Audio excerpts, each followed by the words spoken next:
rendre en Italie, il faut raconter une histoire. Ça tombe bien, j'ai une histoire à vous raconter. Après avoir validé un diplôme universitaire technologie technique de commercialisation, j'ai intégré l'école Mines Telecom Business School, au sein de laquelle j'ai fondé un club d'œnologie nommé les Épicurieux. En effet, je suis passionnée de vin. C'est au cours de mes dégustations que j'ai découvert l'importance du terroir. Bien qu'ayant effectué mes études dans les hautes technologies et n'étant pas familière avec le secteur agricole, cette passion m'a conduite à intégrer Ovinalp, une entreprise innovante pour qui le respect du terroir est le maître mot. Ovinalp souhaitait se développer en Italie via le dispositif VIE. Cela correspondait à mes objectifs. Ce projet de volontariat à l'international en entreprise m'a permis de bénéficier de la double expertise de Business France et d'Ovinalp.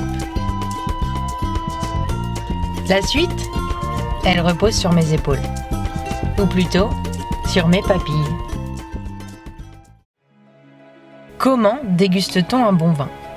Il y a une technique d'approche, une stratégie qui nécessite d'aiguiser ses sens. D'abord, il faut observer. Quand on cherche à pénétrer un marché, il faut faire preuve de patience. Dans le cadre de ma mission, j'ai d'abord étudié, observé. Concurrence, législation, offre, demande, évolution, tendance. J'ai rencontré des barrières à l'entrée de ce marché. Pendant plusieurs mois, j'ai travaillé avec l'aide de l'équipe technique d'Ovinalp à l'enregistrement de nos produits auprès du ministère de l'Agriculture italien. Cette période a été l'occasion d'amorcer la phase de prospection et de promotion des produits. Faire ressortir les traits saillants de nos produits, la particularité du fumier de mouton composté et fermenté, identifier les prescripteurs, rendez-vous, réunions techniques, salons, etc. Après les yeux, c'est le nez qui entre en jeu. On se plonge dans la complexité des arômes du vin. Là, l'émotion est reine. Il faut alors développer un sens intuitif, un certain flair.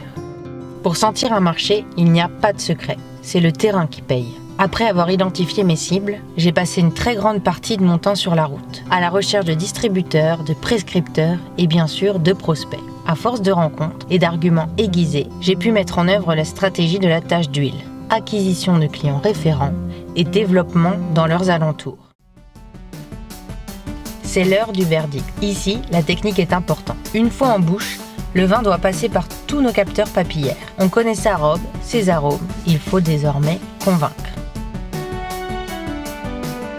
Cette première année de VIE chez Ovinalp, c'est une inscription auprès du ministère de l'Agriculture italien, 251 utilisateurs finaux, 74 revendeurs et 16 prescripteurs rencontrés, 7 tournées commerciales et 4 réunions techniques, 4 ouvertures de comptes revendeurs et une visite d'usine.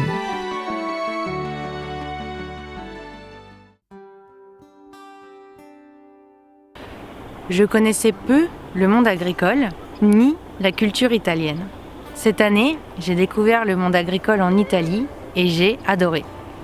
Travailler dans une entreprise familiale, tutoyer un directeur, se taper sur l'épaule, apprendre à comprendre les différents dialectes italiens, apprendre à gérer le côté « j'agis au fil de l'eau » et finalement comprendre que cela témoigne d'une importante capacité à surmonter les problèmes.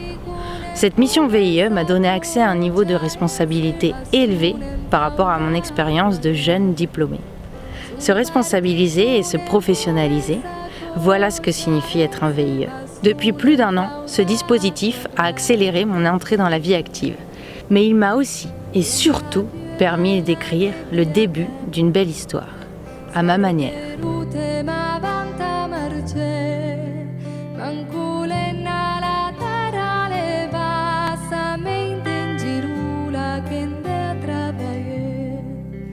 Ancora